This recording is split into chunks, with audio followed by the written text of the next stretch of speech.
All right. Yeah. So continuing with, I'm calling it shitty movie month now. We've it was gone just from bad to shitty. It was bad movie month. And after getting through these next couple, I was like, oh my, I just wanted to Roblox myself or something. So anyways, I'm going to intro this movie that stars a specific Ben Affleck and a specific Jennifer Lopez. The movie is titled Gigli, which is named after the main character of the movie, played by, as I've said, Ben Affleck is in this movie. That's who that is. Ben Affleck. Yeah. Do you have any guesses on how bad the Rotten Tomatoes are for this one? I'm gonna say under 20 for both. Yep. All right. That's pretty good. Critics is 6%. Audience at 13%. That's about right. I remember this movie not getting a lot of, or not being received very well or something, at least at the time. And I remember a bunch of jokes about it. But I'm going to be honest. I went through like a little phase where it was kind of like guilty pleasure because I watched it a few times when it had come out, like when I was a teenager at least. And I knew it was kind of bad and I didn't really like it. And then later, like when I heard more and more stuff about it after I hadn't seen it in a long time, I was like, yeah, it was really bad. Now, on this watch through, I enjoyed it a little bit more than I thought I would. However, it is still a really bad movie. I mean, that's about it. Episode done for me. So okay, cool. No, This will be a short one. Yeah. I mean, it's bad, but it's not. I don't think it wasn't as bad as I thought it was going to be. Mm-hmm. Like, it's definitely not great, but I don't know. So I did a little bit of my research here and trying to figure out why it was so bad. Mm-hmm. And a lot of it was the fact that, like, tabloids were running with the Bennifer love romance, and the studio saw that and a way to make money with it. So they changed the script a whole bunch. It was originally a lot darker, but then they made it more of like a romantic comedy almost. It's just a movie that feels like it doesn't know its genre. Yeah, there's that, because that's a good way to say it. I had down... Oh, do you have something to add? Go ahead. No, you're good. I started out thinking it's kind of just a dumb premise. Like, I get it, the guy's like not a hitman or mafia. What would he be considered? Like I think he's like a hitman. Yeah. He's got a guy in the washing machine at the beginning. That's true. And that intro to the character kind of... They do a good... Okay, here's going to be some of my likes then, I guess. They did kind of a good job setting him up because it's like, oh, he's like this tough guy on the outside, but then maybe not so much, because then when he goes and talks to his boss, he seems like he doesn't know what that he's also really dumb. Right. Doesn't know what he's doing, and he doesn't push as hard as he should, I guess, even though he really comes off in that opening scene as like, oh, I'm gonna basically kill you. Right. Or hurt you or whatever, you know. Yeah. So that's kind of cool, I guess. It's just... Yeah. I can agree with that. It feels also like the character doesn't know who he is. Yeah. He's really struggling with like trying to be this tough guy, but I don't think that's really, his heart's not really into it. And I feel like the movie's titled Gigli, which is it's Larry Gigli. Right. Is his character. And so it's supposed to be kind of about him, right? And it kind of doesn't feel like it always is, because Jennifer Lopez's character is in there. Right. But I get that it's always kind of balancing back to him. I don't know. There's something... the other point I had of like what I don't like is that it just seems like really cringy a lot of the time. Yeah. You know? There's definitely some PC kind of stuff that would not fly. Yeah, there's that too, obviously. There's that stuff. There's just him trying to like come on to her in bed. That was... I think it knew that it was kind of doing that, right? Because he's this character. It was harder to watch this time, that part. Yeah. Some of the like messaging behind some of what's going on in the movie kind of makes sense. It's just like it's lost among all the other crap that's in there. Does that make sense? Yeah. Like you can kind of pick it out if you really like think about. I was trying to think of it's almost kind of like the love knows no bounds. Like it doesn't matter if she's into women, but then I think there can be a counter argument to that it's almost you can just change someone from who they are. But then maybe it's like maybe that's who she is. I don't know because we don't really know her character that well. No. So, I mean, we don't even find out her real name until the end of the movie. Yeah. There were a couple, that was the other thing. There were a couple things that were kind of like payoffs. Mm-hmm. You know, they did that thing. Like him telling Brian how to like pick up a chick. Right. Sort of, and then it kind of does that. Yeah, and then it does it at the end. It's just weird. Like, it doesn't feel like it should fit into this movie. Yeah, it doesn't feel like it belongs, though. Like, the whole thing, and it just kind of pops up randomly. Like, it feels like it wasn't a complete movie. Yeah. And the music choices throughout didn't feel like it fit with the tone. No. And so that's what it does just feel like it doesn't know what it's doing. Does that it just felt like it was all over the place. If they could have like picked a lane and said, no, we're not going to do this.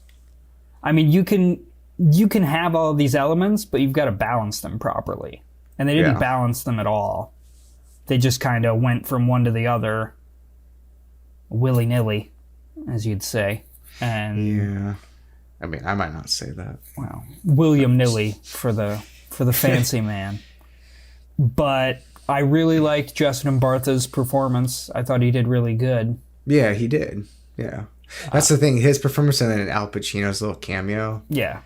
Except then I was explaining to Kevin last night about the movie. And I was like, it's classic Pacino.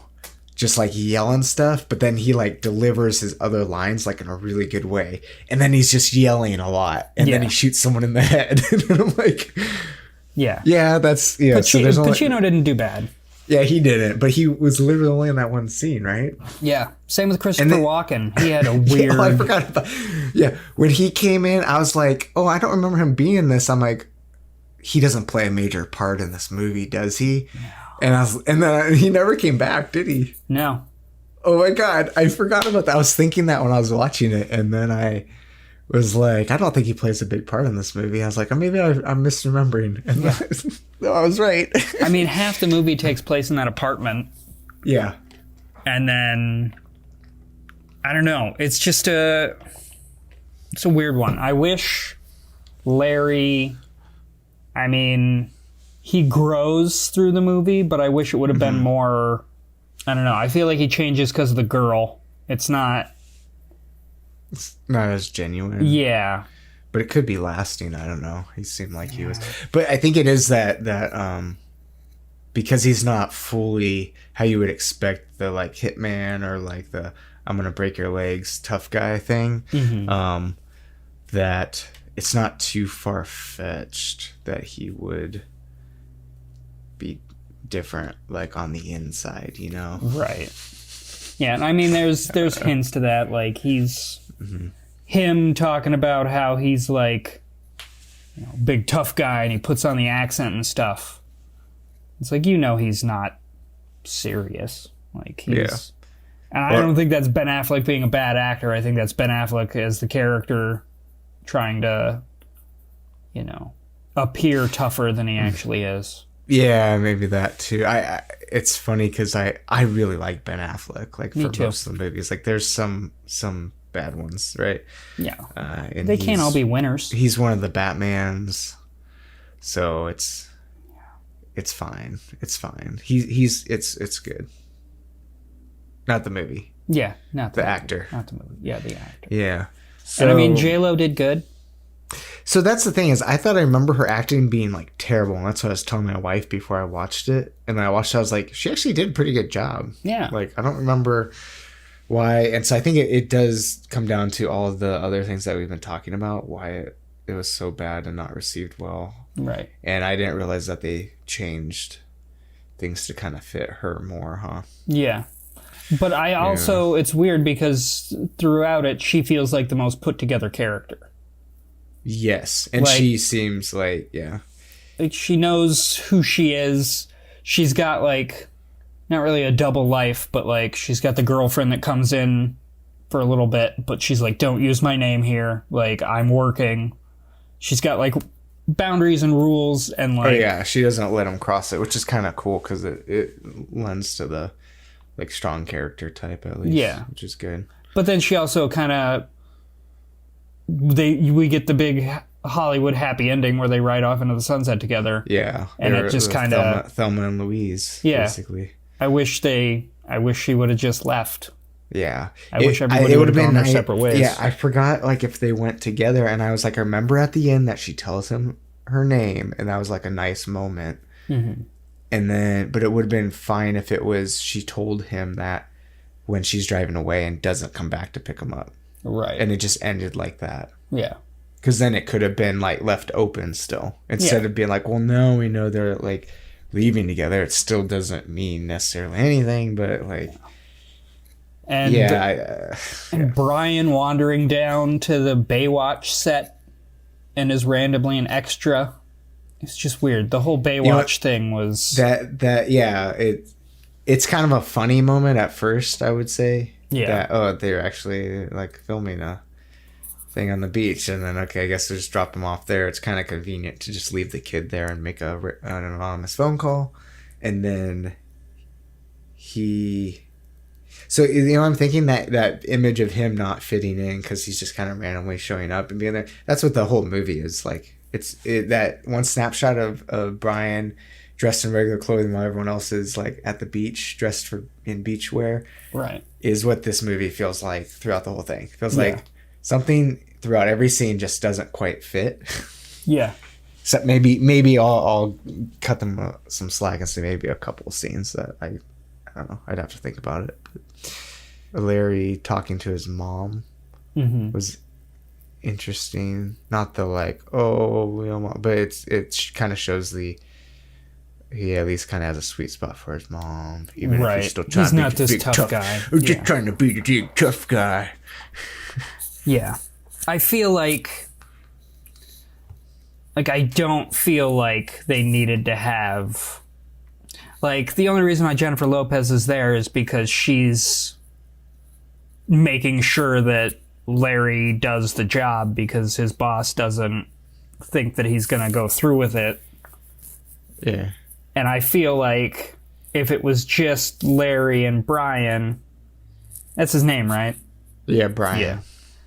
If it was just them, they could have gone on the same journey and not had the, like, romantic element to it. And, you know, Larry still could have changed. The outcome still could have been the same.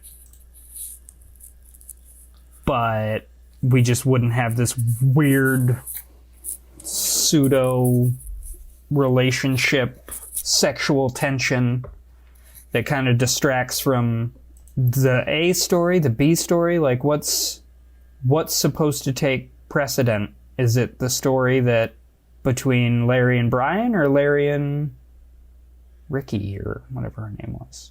Yeah, I don't know. It feels like Larry and Ricky, but at the same time, they just don't they don't blend it well. Yeah. The whole thing was kind of brought to this is ridiculous, because even Al Pacino's character kind of calls it out. Like, why would you kidnap a federal prosecutor's brother? They're going to obviously be looking out everywhere. Right. Like, what was the end game? Like, just the ransom thing it seemed like he was going for. And so, like I said, it started with kind of like a dumb premise. You're stealing this kid brother and then trying to make that be a thing, and he's just hiding out him somewhere. I don't know. I get it, where it's like some movies do that, where it's like, I'm kidnapping so-and-so and this and that. Yeah, that's not a fully thought out plan. Yeah, and then the guy gets killed because it's like, you were stupid in leading this thing. And Al Pacino says he would have been fine with the, like, so I'm like, well, then this guy just decided to do this thing? Yeah. What? Like, that seemed weird. Yeah. And then the only other thing is Al Pacino's character was convinced by Ricky, right? With her little plan. Yeah. But he already knows that this is what I'm getting at. He already knows that they didn't actually cut his thumb off. Yeah. So you're still gonna trust them to do this one last thing. Wasn't she saying to like actually get rid of him or like kill him off or something? I don't remember what it was. It was so insignificant. I can't remember. Yeah. It's such a weird, like, everything comes to a head in that scene, and it's like they tried to fix the entire movie with that scene. Yeah. But the whole time I could tell they're like, oh, that he just killed what's his face, and he what's stopping him from killing us right now? Right. Nothing. He should have just killed them. He should have. I know. Yeah. I mean, that's Gigli. That's Gigli, baby. Yeah, Gigli. I don't know how you could fix... Well, here's how you fix it. I already fixed the ending by just not having them actually be together at the end. Yeah. And, I don't know, just focus your story. Don't let people come in and get popular with tabloids and then try and make more money off of their relationship. Like, despite what people think, that's not valuable. It is not. And it clearly isn't, because they did that and the movie bombed. So, fun IMDb trivia fact. Both Ben Affleck and Jennifer Lopez made $12 million off of this movie. And its initial box office was $7 million. So... $75 million budget. It only made just over $7 million. Dude. Yeah. Now I feel a little ashamed to have said that I enjoyed watching some of it. It was that bad. I mean, yeah. It's a tough one. It was a tough one. But not as tough as what we've got next week. Any other likes or dislikes specifically? No. I like Justin Bartha's performance. I like the performances. I just feel like the writing and the story and everything was too jumbled. They just need to pick a lane and go down it. Yeah, the performances were better than I remembered. Pacino did good too. And Pacino did good. Despite these terrible movies he's in, Al Pacino does pretty good. Yeah, he is. So, yeah, well. But Gigli wasn't as bad as what we've got next week. For me, at least. Yeah. However, I think it's received a little better than this movie, as far as box office would be concerned. Yeah, I can agree with that. Next week's episode will be the musical Cats from 2019. Wow. The revised version, the reimagined version. I don't know. I don't. Well, tune in next week to call that. Yeah. To figure out what we have to say about it when we say stuff about it. We're gonna talk kitty cat about it. Meow. Meow. Okay. Thanks, everybody. Bye.